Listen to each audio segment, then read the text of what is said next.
Together, we silence the whispers.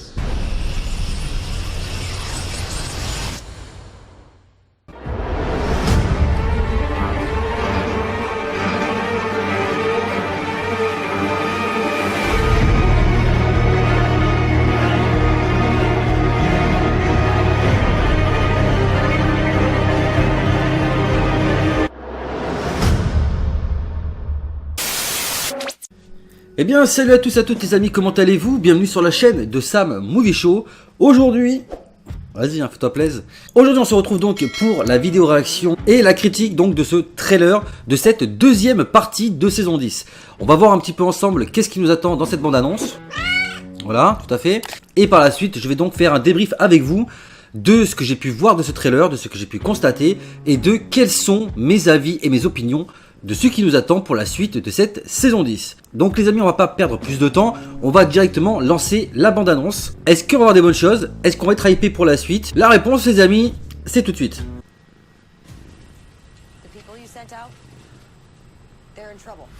Il y a Gamma.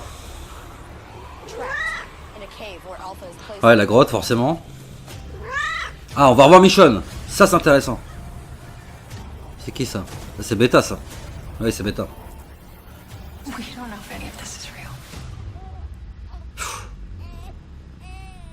Wow. The enemy watching us. The spy you're looking for, right here in your camp. Can't even turn my back on you anymore. Ils vont attaquer Alexandria. I didn't mean for any of this to happen. La guerre, enfin, elle commence. We will fight for revenge. We fight for our future.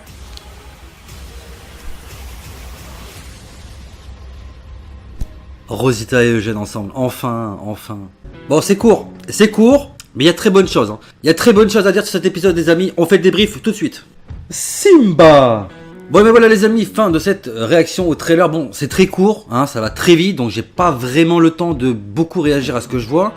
Mais il y a beaucoup de bonnes choses dans ce trailer et on va débriefer ça un petit peu ensemble tout de suite.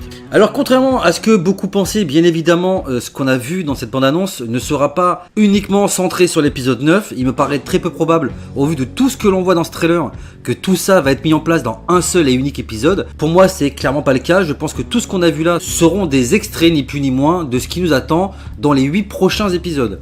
Et il y a beaucoup de bonnes choses à dire, on va un petit peu débriefer ça ensemble. En tout cas, la première chose qui frappe quand on regarde le trailer, c'est qu'on a vraiment l'impression que les choses vont enfin se bouger. Alors après, le trailer peut nous faire mentir, et il est possible également qu'on nous montre les meilleurs moments de ce qui nous attend dans la suite des 8 prochains épisodes.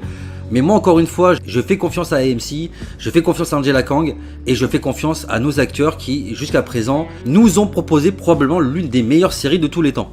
Alors bien évidemment, on va commencer avec la grotte, qui fait donc suite à tout ce qu'on a pu voir dans l'épisode 8, l'épisode final qui termine donc avec ce cliffhanger où on a Carol, Daryl, Jerry, Aaron et certains des membres du groupe de Magna qui sont bloqués dans une grotte. Alors bien évidemment, même si la scène en elle-même ne pose pas vraiment d'angoisse en termes de danger que peut comporter cette scène-là vis-à-vis de nos personnages, il n'en demeure pas moins qu'il n'est pas impossible qu'il puisse se passer pas mal de choses par la suite. Notamment du fait qu'il faudra bien qu'ils sortent de cette grotte et reste à savoir comment ils vont pouvoir sortir. Alors ce qu'on retient par rapport à cette trailer, c'est que dans tous les personnages que l'on voit, il y a des absents. On ne voit pas Connie et on ne voit pas Kelly. Donc déjà, on peut supposer éventuellement que l'un de ces personnages-là puisse être en danger. Je pense pas que les deux personnages risquent quelque chose, mais au moins l'un des deux. Et je pense beaucoup plus à Kelly qu'à Connie d'ailleurs. Et pour rester dans la grotte, il y a un personnage que l'on voit en danger et qui pourrait également faire partie des prochaines victimes, ou du moins des personnages qui ne sortiront peut-être pas vivants de cette grotte, c'est Jerry. Jerry qui a l'air vraiment en danger dans ce trailer, qu'Aaron va potentiellement essayer d'aider, pourrait faire partie des personnages qui ne quitteront pas encore une fois cette grotte. De toute façon, je pense que vu le peu de tension qu'on a eu dans le mid-season final, il n'est pas impossible que les personnages que l'on voit bloqués dans cette grotte ne sortiront pas tous vivants de là. Et moi je pense qu'il y a deux personnages qui pourraient mourir, au moins un des deux en tout cas, c'est Jerry et c'est Kelly. Donc ça c'est le premier point. Faites-moi savoir dans l'espace commentaire de la vidéo ce que vous en pensez. Est-ce que vous aussi vous pensez comme moi que l'un de ces deux personnages-là, voire les deux, ne sortiront pas vivants de cette grotte? Alors ensuite, il y a Gamma qui va donc arriver donc à Alexandria. Donc ça pareil, je pense que c'est quelque chose qu'on verra probablement dans l'épisode 9, à moins que l'épisode 9 soit vraiment, encore une fois, uniquement centré sur les personnages dans la grotte. Ce que je ne pense pas, je pense qu'il y aura plusieurs trucs qui vont être mis en place, dont cette chose-là dont je vous parle, Gamma qui va donc aller à Alexandria pour prévenir le reste des communautés que le groupe de Daryl et de Carol sont prisonniers donc dans une grotte, piégés par Alpha et qui sont potentiellement en très grave danger. Alors cette partie-là, elle est vraiment très intéressante, déjà parce qu'on voit que Gamma va devoir aller devant le conseil, un petit peu à la manière de ce qui avait été présenté pour le groupe de Magna, Yumiko, etc. Dans la saison précédente. Donc déjà, ils vont faire rentrer Gamma. Je pense qu'il y aura pas mal de choses qui vont se passer par rapport à elle au cours de cet épisode-là. Je pense notamment qu'il y aura une scène où on la laissera voir donc sa nièce, enfin son neveu, je sais pas, il me semble que c'est un garçon, si je dis pas de bêtises. Donc, qui est donc l'enfant de sa sœur qui est morte, qui a été recueilli donc dans un premier temps par Kelly, puis par le reste des communautés par la suite. Donc je pense que ça on le verra. Il y aura forcément, pas forcément un tribunal, mais elle passera devant le conseil pour savoir si on doit juger bon ou pas de faire confiance à ce personnage-là, en sachant que bon, les shooters sont ce qu'ils sont, et par rapport notamment à ce qui s'est passé avec Dante, je pense qu'il va être très très difficile et compliqué de croire en ce que Gamma va dire. Surtout ça pose un problème majeur, c'est que si Gamma joue double jeu et qu'elle ment, ça peut être très très compliqué pour Alexandria. D'autant plus que, je vais en parler par la suite, mais on verra une attaque d'Alexandria par les shooters par la suite. Donc ce qui pourrait nous laisser supposer que si on a une partie de la communauté qui est enfermée dans une grotte, qu'il y a une autre partie qui part à leur recherche, ça pourrait potentiellement vouloir dire que Alexandria serait laissée avec très peu de surveillance, très peu de renforts, au cas où il y a une attaque des shooters. Moi ce que je pense vraiment, c'est que Gamma, elle veut vraiment s'allier pour de bon avec Alexandria, mais que de l'autre côté, Alpha a flairé le poteau rose et qu'elle se sert de Gamma justement pour induire en erreur le reste des communautés afin de pouvoir, elle, mieux les attaquer. Donc encore une fois, faites-moi savoir dans l'espace commentaire ce que vous pensez par rapport à ça. On a également Michonne sur l'île, donc on n'a pas beaucoup vu d'éléments d'information par rapport à Michonne. On sait qu'elle va arriver sur l'île, on sait qu'on la reverra. Heureusement pour nous, l'épisode qu'on a vu juste avant, dans lequel elle s'en va, ce n'est pas le dernier épisode que l'on va voir avec Michonne, et j'ai envie de vous dire heureusement. Par contre, on la voit un petit peu combattre, un petit peu sur la défensive, etc. Donc je peux pas vous dire avec précision si Virgile, le personnage donc qu'elle accompagne sur cette île, afin de pouvoir l'aider à retrouver sa famille, en échange de quoi elle devra repartir avec des armes pour pouvoir combattre Alpha et les shooters. Est-ce que c'est vraiment un gentil? Est-ce que ça va vraiment bien se passer tout comme c'est prévu? Je pense que non. Il y aura forcément des intrigues autour de ça, car je pense encore une fois qu'on n'aura pas la fin de la guerre des shooters dans cette saison-là. En tout cas, en ce qui concerne Michonne, les éléments sont assez vagues. Mais en tout cas, je pense qu'il y a beaucoup de choses très intéressantes qui pourront être mis en avant pour la deuxième partie de cette saison 10. Alors ensuite, on a un petit passage un petit peu intriguant où on voit un personnage qui arrive donc dans un camping-car. Et en fait, on s'aperçoit que le camping-car cache une entrée secrète. Et pour moi, le personnage que l'on voit, c'est très probablement Beta. Beta qu'on verrait enfin sans son masque. Je peux pas vous dire grand chose par rapport à cet extrait là, parce que au final, ça en dit très peu. La seule chose que je peux vous dire, c'est que pour moi c'est Beta, qu'il y a une cachette secrète. Alors après, si on veut aller plus loin dans la théorie, etc., peut-être que Beta essaierait de faire un peu des choses de son côté. Voilà, il ferait peut-être pas forcément totalement confiance à Alpha, qui prendrait peut-être pas forcément les décisions avec lesquelles lui il est d'accord. D'ailleurs, c'est quelque chose qui nous a beaucoup été montré dans les premiers épisodes. On voit que Beta, il n'est pas forcément tout en accord avec les choix d'Alpha. Et il se pourrait que ça se retourne un petit peu contre Alpha dans la mesure où Beta agirait un petit peu seul de son côté. C'est tout ce que je peux vous dire par rapport à cet extrait-là. Maintenant, si vous, de votre côté, vous avez plus d'informations à nous donner, n'hésitez pas encore une fois à en faire part dans l'espace commentaire de la vidéo. Et donc, comme je vous l'ai dit précédemment, on a effectivement les shooters qui vont attaquer Alexandria.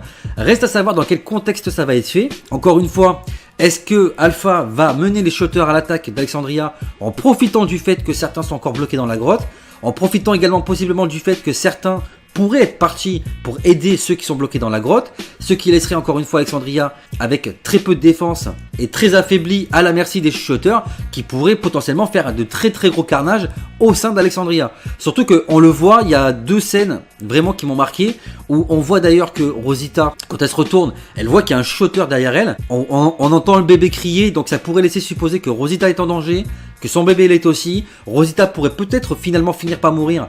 En tout cas, je l'espère pas, mais il y a beaucoup de gens en tout cas et de fans qui pensent que Rosita, la saison 10, c'est sa dernière quoi. Donc moi j'espère pas, parce que c'est vrai que c'est un personnage qui a été vraiment très peu exploité ces 2-3 dernières saisons. Il a été très peu mis en avant, et il y a peu de fois où on met ce personnage là en avant, c'est pour faire des trucs dont on se fout royalement.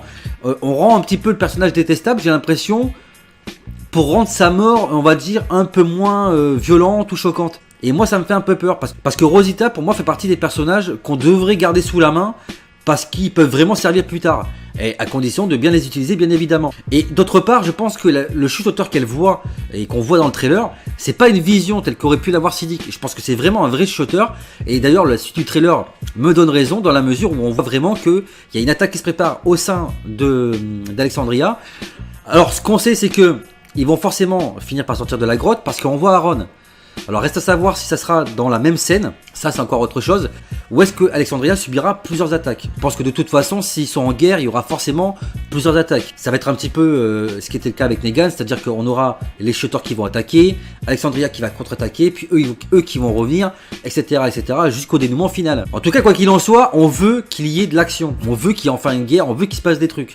Et autre chose, c'est qu'on voit clairement Beta qui sera présent lors de la guerre contre Alexandria, enfin du moins contre l'attaque contre Alexandria, pardon, car dans le trailer, on a un extrait où on le voit qu'il a franchi au final les barricades d'Alexandria. On voit que c'est lui, hein, je veux dire, un grand badass comme ça avec 2 couteaux, ça peut pas être autre chose que Beta. Donc, ça pour moi, ça fait partie des choses dans ce trailer que j'ai trouvé très intéressante. J'ai hâte de voir ce que va donner cette attaque contre Alexandria, et je pense qu'il faut vraiment s'attendre à ce moment-là à des morts. Donnez-moi votre avis sur Rosita, est-ce que vous pensez qu'elle ne survivra pas à cette saison 10 ? Elle ou son bébé d'ailleurs, hein. Mais franchement c'est vrai que ça serait vraiment très cruel de faire mourir Rosita et le bébé. Mais quand on sait que les chuchoteurs n'épargnent personne, ils tuent hommes, femmes, vieux, enfants, sans que ça leur pose aucun problème, on peut malheureusement craindre pour la survie des enfants qui sont à Alexandria. Parce qu'encore une fois, il y a de très nombreux enfants, beaucoup de personnages ont fait des enfants, et il n'est pas impossible que certains d'entre eux ne survivent pas. Alors après, la question de savoir si ça sera montré à l'écran, il est possible que non. Ça sera vraiment en arrière-plan, suggéré, etc. On nous le fera comprendre d'une manière ou d'une autre, mais je pense pas qu'on nous montrera vraiment des enfants mourir. Même si bon, ça a déjà été le cas dans le passé avec d'autres enfants qui sont morts, je pense à Lizzie, à Mika. Moi en tout cas, c'est vraiment l'une des choses qui me hype le plus pour la suite de cette saison 10, cette fameuse attaque des shooters contre Alexandria. On a également une scène de retrouvailles entre Ezekiel et Carol. Alors, encore une fois, pas grand chose à dire, si ce n'est le fait que on sait que Siddiq savait qu'Ezekiel était malade, et que c'était le seul à être au courant de sa maladie. Maintenant qu'il est mort, Ezekiel a ce secret pour lui tout seul. Est-ce que cette scène-là que l'on voit pourrait laisser supposer que Ezekiel finirait par avouer à Carol sa maladie? Et la question qu'on peut alors se poser également, c'est quelles conséquences aura cette révélation sur Carol? On a également Judith qui va donc offrir entre guillemets des ailes sur le blouson de Daryl, parce que c'est vrai que ça fait un petit moment que Daryl sur son blouson, il manque une aile qui a été arrachée d'ailleurs, je serais incapable de vous dire à quel moment elle a été arrachée, je pense que c'était dans la saison 5. Donc Judith va recoudre une aile un petit peu similaire à celle qu'il a, sauf qu'elle est un peu plus colorée, elle est un petit peu bleue. Et en fait, j'ai beaucoup de mal à expliquer la symbolique de ce qu'on voit dans ce trailer là par rapport à ça. Est-ce que ça voudrait dire que Daryl a deux côtés, un côté sombre, un côté un peu plus joyeux? Est-ce qu'au contraire ça symbolise d'un côté le passé et de l'autre côté l'avenir? Parce que c'est vrai qu'on a un moment donné où Daryl dit à Carol, il ne faut plus se battre pour la vengeance mais se battre pour le futur. Alors est-ce que ça voudrait symboliser cette chose-là? Donc moi je pense que c'est ça. Ça veut dire qu'il y a l'ancien d'un côté, le nouveau de l'autre. Il y a le passé et le futur. Enfin je pense que c'est vraiment symbolique. En tout cas c'est très intéressant de voir ça. Tout ce que fait Judith est mignon. Donc de toute façon, dès que Judith fait un truc, moi je valide. Je sais pas vous, mais en tout cas, moi pour ma part, je valide. Bon, alors évidemment, je ne peux pas ne pas parler de Rosita et Eugène, qui dans le trailer, on le voit, sont à ça, enfin, de s'embrasser. Eugène est à 2 mois d'un dénouement final qui fait que, est-ce qu'il va enfin réussir à pécho Rosita? Franchement, vous me connaissez, vous me suivez mes vidéos, vous savez ce que je pense de ça. Pour moi, Eugène mérite d'être avec Rosita. Alors si on prend en plus le fait que Gabriel et Rosita, bon, Moi j'ai beaucoup de mal à croire en cette relation. Rosita, je la sens pas forcément plus impliquée que ça. J'ai pas vraiment la sensation qu'elle est vraiment amoureuse de Gabriel. Je pense qu'elle était même beaucoup plus amoureuse et proche de Siddiq, de par le fait en plus que c'était le père de son enfant. Bon, lui il est mort. De l'autre côté, Gabriel, encore une fois, je pense pas qu'elle s'en foute, mais je pense pas qu'elle soit véritablement amoureuse de lui. Je pense que ça laisse une porte ouverte à Eugène. Et c'est ce que le trailer essaie de nous montrer. Alors après, si on veut pas regarder plus loin que le bout de son nez, on peut juste se dire, enfin, Eugène et Rosita vont finir ensemble. Mais après, on peut également se dire que c'est Eugène qui va essayer d'embrasser Rosita et que elle va le repousser en mode, wow, qu'est-ce que tu fais là? Bon, ce qui serait un petit peu cruel, autant pour lui que pour nous, parce que nous faire croire qu'ils vont enfin être ensemble, et puis au final que ça se fasse pas, ou même pour Eugène, qui va encore essuyer un râteau de la part de Rosita, bon, ça commencerait à faire beaucoup. Donc, je pense qu'il n'y a pas 36 solutions, c'est soit c'est réel, ils vont vraiment s'embrasser, soit, et là la théorie que je vais vous expliquer est beaucoup plus sombre, on aurait peut-être Eugène qui serait en train de mourir, il aurait été mordu lors de l'attaque par exemple des shooters, et il aurait une vision où il verrait enfin son rêve aboutir, c'est-à-dire son rêve c'est de pouvoir être avec Rosita, parce qu'il en est très amoureux, et au final au moment où il va l'embrasser, il se réveille, et là en fait c'est pas Rosita, c'est un rôdeur. C'est un petit peu la même chose qui aurait pu se passer avec Rick quand il est sur le pont et qu'on a Michonne qui vient l'embrasser. On sait que c'est une hallucination. Il y a beaucoup de gens qui pensaient que, ou du moins qui avaient peur, qu'au moment où Rick se réveille, au lieu de voir Michonne en face de lui, il voit un rôdeur. Et là, il se fait dévorer. Bon, ça aurait été une fin un peu cruelle pour Rick, mais c'est pas quelque chose qui est improbable de se passer avec Eugène. Donc encore une fois, les amis, faites-moi part dans l'espace commentaire de la vidéo. Qu'est-ce que vous pensez par rapport à Eugène? Est-ce que vous pensez que c'est une vraie romance qui va être mise en place? Ou est-ce que vous pensez que le fait que Eugène ait été blessé mortellement ou mordu pendant l'attaque des shooters d'Alexandria pourrait avoir tout simplement une vision de Rosita en train de rêver ce qu'il aurait voulu avoir dans sa vie, et au final qui finirait tout simplement mordu par un rôdeur à cause de cette hallucination. Et enfin pour finir les amis, je vais terminer sur la dernière image que l'on voit dans ce trailer, c'est Alpha. Alpha qui est ensanglanté, on ne sait pas trop ce qui s'est passé, de là je pense que beaucoup de théories peuvent fuser. Est-ce qu'elle s'est battue avec Beta? Est-ce qu'elle s'est battue contre les siens? Parce qu'ils ont découvert par exemple que Lydia était toujours en vie. Est-ce qu'elle s'est battue avec Negan? En espérant qu'elle ne l'ait pas tué, parce que je pense que si Negan meurt, il y a beaucoup de gens qui vont vraiment déserter la série et qui vont râler à juste titre. Ou tout simplement, est-ce qu'elle s'est battue avec l'un de nos personnages qui, d'après ce qu'on pourrait voir dans le trailer, aurait succombé à l'attaque. Enfin, je sais pas, il y a beaucoup de théories qui peuvent être mises en place par rapport à ce qu'on voit dans ce trailer. Et en plus, je sais pas si vous avez remarqué, mais derrière Alpha, on voit que, enfin, on a l'impression qu'il y a quelque chose qui est recouvert par un drap ou par une bâche, etc. Est-ce que ça pourrait être la victime d'Alpha qui se serait battue contre elle et qu'elle aurait enveloppé dans une couverture? Enfin, je sais pas les amis ce que vous en pensez, mais moi ça m'intrigue beaucoup. Malgré le fait que les 8 premiers épisodes de cette saison 10 étaient vraiment pas, je dirais pas à la hauteur, mais très en dessous de ce qu'on a pu avoir dans la saison 9, je suis vraiment, pour ma part en tout cas, très hypé par cette deuxième partie de saison 10. Il y a vraiment beaucoup de choses, il y a beaucoup d'intrigues, il y a beaucoup de choses intéressantes qui peuvent se passer, beaucoup de théories qui peuvent être mises en place. D'ailleurs, il y aura beaucoup de vidéos qui vont arriver dans les 2 mois d'attente pour la sortie donc de la suite de cette saison 10. Qui sortirait apparemment fin février, aux alentours du 20-25 à peu près. En tout cas pour ma part les amis, je suis très impatient d'avoir le retour de Walking Dead. Dans l'espace commentaire de la vidéo les amis, dites-moi ce que vous avez pensé de ce trailer, quels sont vos avis, vos théories, qu'est-ce que vous pensez qui va arriver, qu'est-ce que vous avez envie qu'il se passe. Et encore une fois, n'hésitez pas à interagir avec tous les éléments et les questions évoquées dans cette vidéo, dans l'espace commentaire les amis, bien évidemment. Je me ferai un plaisir, comme chaque semaine, de vous lire et de vous répondre, accompagné de mon fidèle assistant squatter, qui se fera bien évidemment un plaisir de répondre avec moi à vos questions. Donc voilà les amis, fin de cette vidéo, j'espère qu'elle vous aura plu. Si c'est le cas, n'hésitez pas à vous abonner à la chaîne si ce n'est pas déjà fait. Partagez, likez les vidéos, n'hésitez pas à parler un maximum de la chaîne autour de vous pour la faire connaître et qu'on puisse atteindre la barre des 2000 abonnés. Le bouche à oreille, c'est encore ce qui fonctionne de mieux. Vous pouvez également me suivre sur tous les réseaux sociaux qui seront disponibles dans la description de la vidéo. Et bien entendu, n'oubliez pas d'actionner la cloche des notifications afin de ne rater aucune prochaine sortie vidéo sur la chaîne. Ceci est très important. Quant à moi les amis, je vous dis donc à très bientôt. J'essaierai peut-être de faire un live pour discuter avec vous des avis et des opinions de chacun par rapport à cette première partie de saison 10. Et quant à nous les amis, on se retrouve très bientôt pour de prochaines vidéos sur la chaîne. D'ici là, portez-vous bien, prenez soin de vous et des autres. À la prochaine. Big up.